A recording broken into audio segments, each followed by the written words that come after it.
tune in to African News 24 TV at this hour for news and updates on events happening around the world. I am Christiana Chikezi. Let's begin in Adamawa State, where the governor, Nnamdi FINTIRI, has imposed a 24-hour curfew on the Lamude local government area of the state with immediate effect. In a statement by his spokesperson, the governor said the decision was made following a renewed communal clash which resurfaced Sunday evening in the area.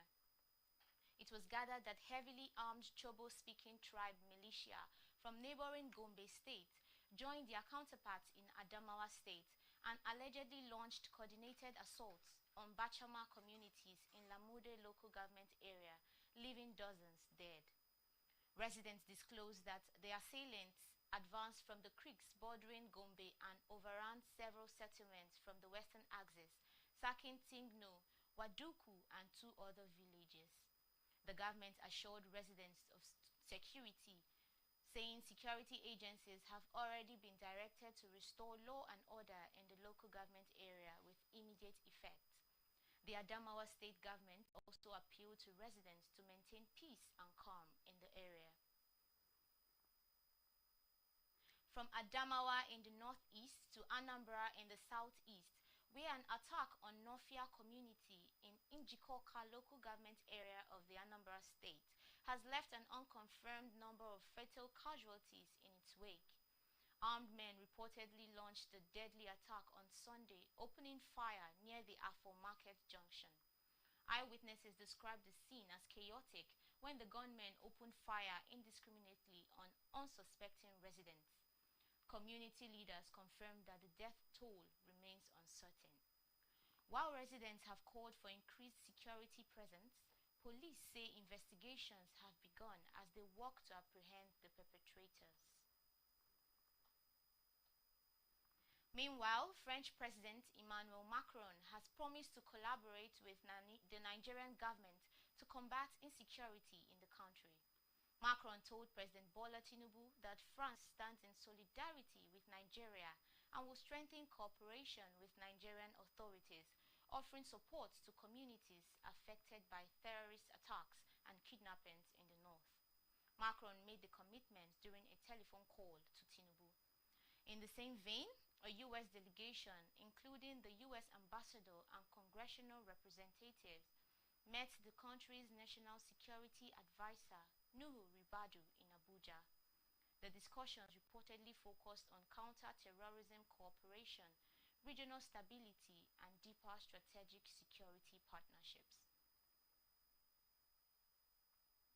And in a related development, the federal government has been advised to reject any call or pressure to negotiate with abductors and gunmen in any part of the country.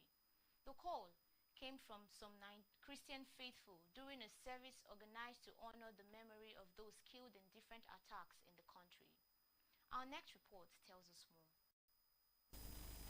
These Christian faithful in Abuja gather for a service, but unlike their regular, this is to honor the memory of every victim in different attacks by assailants, as Nigerian security situation assumes a challenging mood. The service also caters for those kidnapped and those displaced by many attacks, particularly in the northern part of the country. It's really a very sad day, which is expressed in our dress code. I mean, last Sunday we were all happy and singing and thanking God for what He has done for us this year. And this Sunday, we decided to cry with those who are crying in the bush, those who are displaced from their homes and their ancestral homes, those who are killed and murdered in cold blood. We cry for those whose lives have been wasted without justice. We are in the atmosphere of mourning. We've lost so many brothers and sisters. Personally, for me, I don't really have somebody close to me that has been kidnapped. But I feel so sad for people, especially those in the north, that has been kidnapped. Beyond the grief lay a broader call for justice. The congregants asked government to strengthen and properly equip the security forces. And we cannot allow evil to be running on rampage without justice. We have to call them to order. We know where these people are. And then the entire idea of negotiating with them is really very absurd and annoying. How can you negotiate with evil people? Till date, none has been called to book. None have been taken to a law court. None have been jailed for all of this evil. And I cry our government is that they should stop right and do what needs to be done. Government should give the forces like the militaries enough equipment, because according to news we've been hearing, they say you don't give them enough equipment to fight the battle. They give them low ammunitions, small ammunitions to fight the battles, and they don't encourage them with their salaries to pay. They don't pay their salaries. So most of the military guys, they are not like enthusiastic to do what they're supposed to do. So the government should fund the military. They should encourage them to fight for their people. Beyond the service itself, these faithful use the gathering to call for greater national unity and communal engagement. They emphasize that Nigeria does not belong to only one group, but rather it belongs to all, and appeal for collective actions to support the displaced families, helping victims rebuild, and pressuring the authorities to prioritize human lives over politics.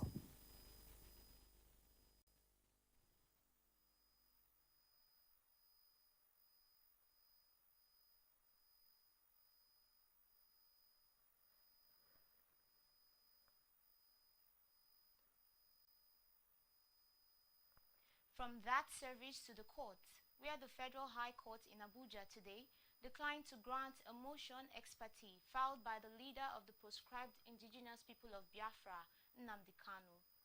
Kanu, who was convicted on terrorism offenses, is seeking an order compelling the complainant, that is, the federal government and/or the Nigerian Correctional Service, to forthwith transfer him from the Sokoto Correctional Facility to a custodial facility within the jurisdiction of Abuja High Court. Kanu sought an order transferring him to the court's immediate environs, such as the Suleja or the Kefi Custodial Center, for the purpose of enabling him to effectively prosecute his constitutionally guaranteed right of appeal. Justice James Omotosho held that Kanu's application, moved by a lawyer from the Legal Aid Council of Nigeria, Demdo Asan, cannot be granted through ex parte motion. Justice Omotosho held that the respondents, the federal government and the Nigerian Correctional Services, ought to be put on notice for them to respond appropriately in the interest of justice before the request could be granted.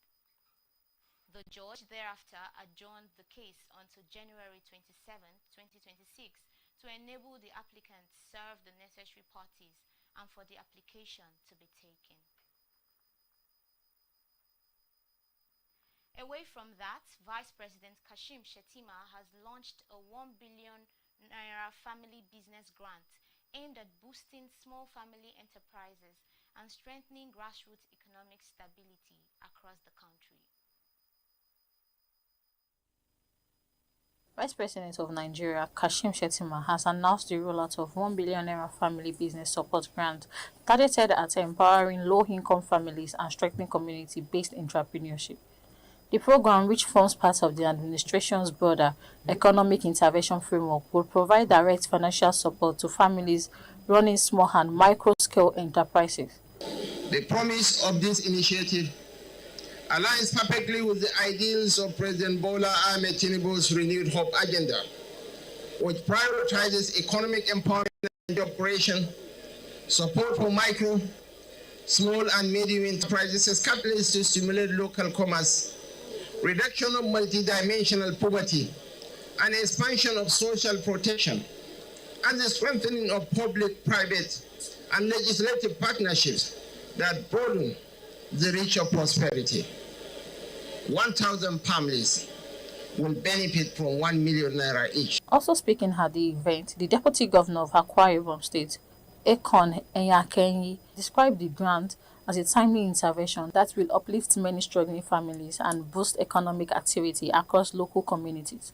She emphasized that the empowering families directly is one of the most effective ways to build resilient communities.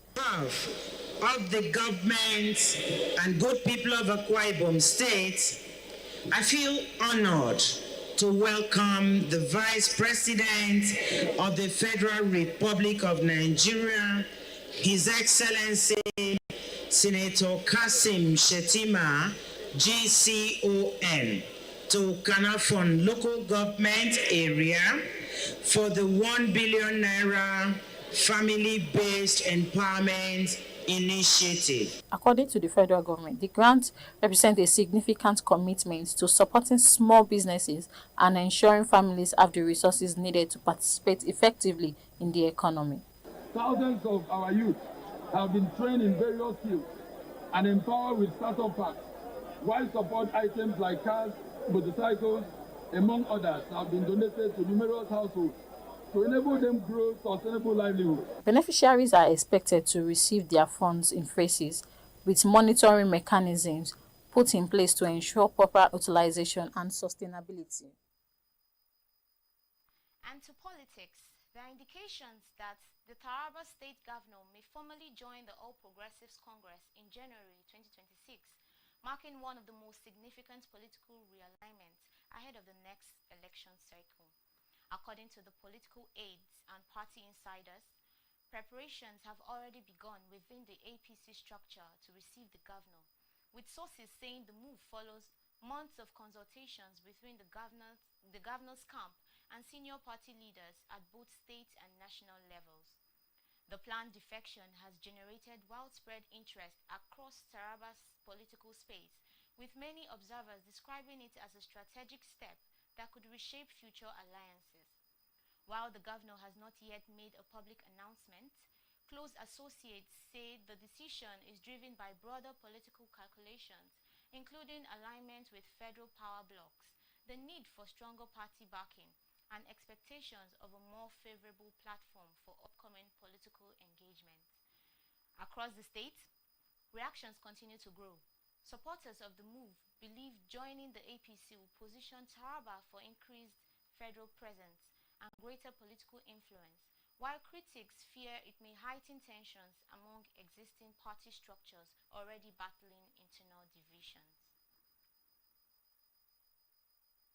Still in politics, 7 governorship aspirants of the All Progressives Congress in OSUN State have formally challenged their disqualification from the party screening exercise, insisting the decision was based on incorrect conclusions. The aspirants, while appearing before the party's appeal panel, seek a review of the screening committee's report ahead of the 2026 governorship primary. Our next report tells more. 7 disqualified All Progressives Congress governorship aspirants in Osun State, including Kunle Adegoke, Senator Iyola Omishore, and Omoba Dotun Babalola Yemi, have rejected the report of the party screening committee and are seeking redress from the National Working Committee. According to the screening panel led by Obinna Uzo, the aspirants were disqualified because they failed to present proof of sponsorship by at least 5 fully registered and financially up-to-date APC members from each of the local government area in the state, a requirement under the APC constitution and the party's primary guidelines. Speaking after his session with the appeal panel, Adegoke said the reason given by the screening committee was incorrect, insisting that all affected aspirants met the stipulated criteria. Adegoke expressed optimism that the National Working Committee would review the disqualification and ensure fairness in the process ahead of the 2026 governorship primary. We are here today to say the reason and the conclusion reached by the screening committee are both incorrect.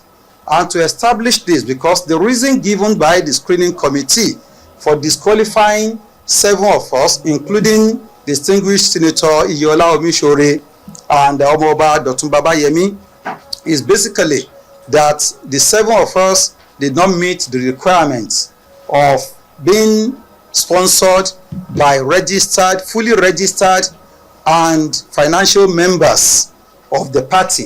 And we said this is not correct. They have been here since morning expecting us, and we are here. So we are making our cases one after another. The disqualified aspirants maintained that the ruling was unfair and politically motivated, and they are now formally seeking review and reversal. Party watchers say the outcome has deepened internal divisions within the Osun All Progressives Congress and may affect unity ahead of the primary. Nigeria's World Bank loans are projected to reach $9.65 billion by the end of 2025, supporting projects in power, education, healthcare, broadband, and small business financing. The loans from both the International Development Association and the International Bank for Reconstruction and Development include grants of over $122 million across the 3-year period. Borrowing rose sharply in 2024, driven by major reform programs, but is expected to ease slightly in 2025. The federal government is also set to secure a $500 million facility this month for MSME financing. Nigeria now ranks as Africa's largest IDA borrower and the third largest globally, with exposure rising to $18.5 billion. While the loans provide concessional funding for development and reforms, economists warn that rising debt could strain public finances, reduce funds for capital projects, and put further pressure on the naira. Government officials and the World Bank maintain that the funding is crucial for long-term economic growth and infrastructure development, though some previously approved loans remain undisbursed. Meanwhile, Nigeria's banks are shifting strategy as the foreign exchange gains of recent years fade. Analysts at Meristem Securities say lenders are now turning to non-interest income like fees, commissions, and digital transactions to replace shrinking Forex windfalls. The Forex boom followed President TINUBU's 2023 market harmonization, but with normalization and windfall taxes now in place, banks are seeing slower earnings growth. Meristem notes that interest income will still drive performance, helped by high rates and cheaper borrowing from the CBN. But several banks, including UBA, Access, and Wema, have reported sharp drops in Forex revaluation gains this year. Meanwhile, 16 banks have now met recapitalization requirements, and analysts warn that rising competition from fintechs like OPay and MoneyPoint is forcing traditional banks to become more efficient. From outside our shores, Benin's President Patrice Talon has commended the people he described as loyalists for thwarting the attempted coup over the weekend. The president, during a television broadcast, assures citizens that the situation is under control after the attempted coup. Talon commended the army and its leaders for remaining loyal to the nation. The government claimed to have foiled the mutiny hours after a group of soldiers announced a takeover on national television. Explosions were heard in Cotonou, Benin's largest city, believed to be the result of an airstrike. Nigerian fighter jets had entered Benin's airspace to support the government's efforts to quell the coup attempt. According to reports, the coup plotters, led by Lieutenant Colonel Pascal Tigri, claimed to have dissolved state institutions and suspended the constitution. However, the government swiftly responded, and loyalist forces, backed by the Nigerian military support, regained control. The situation is now calm, with citizens urged to resume their normal activities.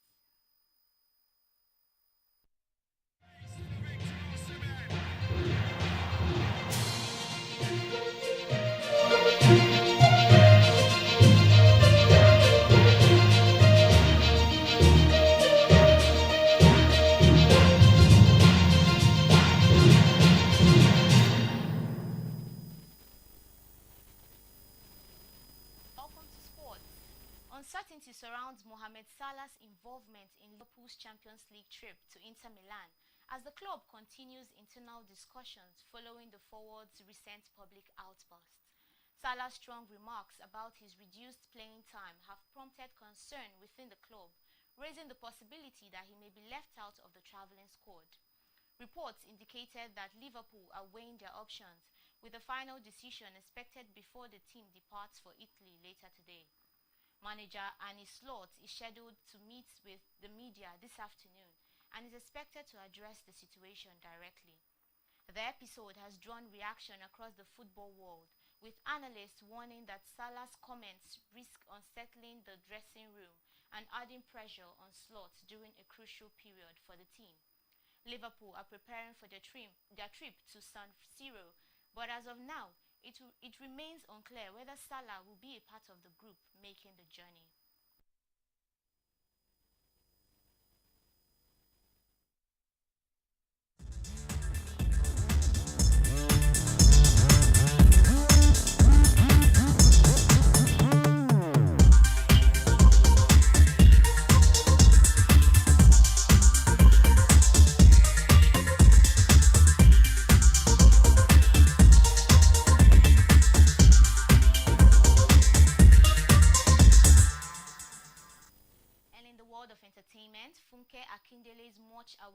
film BTS is making waves after its Nigerian premiere yesterday, and fans cannot stop talking. Many are wowed by the futuristic invite technology, a special tab that opens to reveal the premiere invitation, giving guests a premium next-level experience. People online are calling it another dimension and praising the creativity behind it. But not everyone is happy. Some fans are questioning why the London premiere came before the Nigerian audience, feeling that home fans should have been the first in line for the excitement. At the event, Funke reminded attendees not to post clips online, saying she invested over ₦1 billion into the film and wants viewers to enjoy it fully at the cinemas. Her message has sparked conversations about supporting Nollywood and respecting big-budget projects. Fans are taking to social media to share reactions.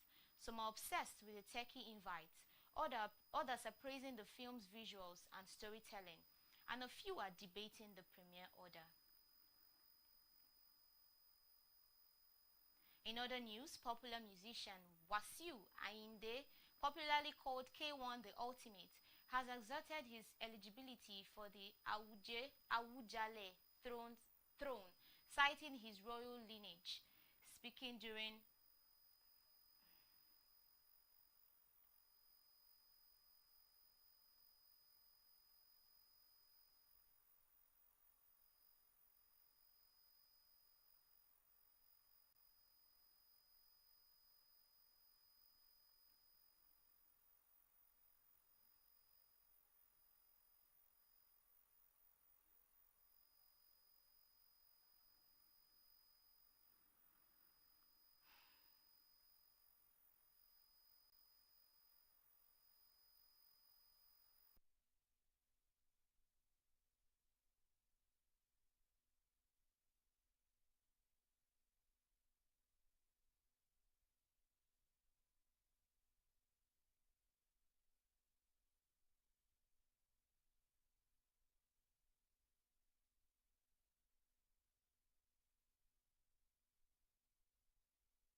has asserted his eligibility for the Awujale throne, citing his royal lineage.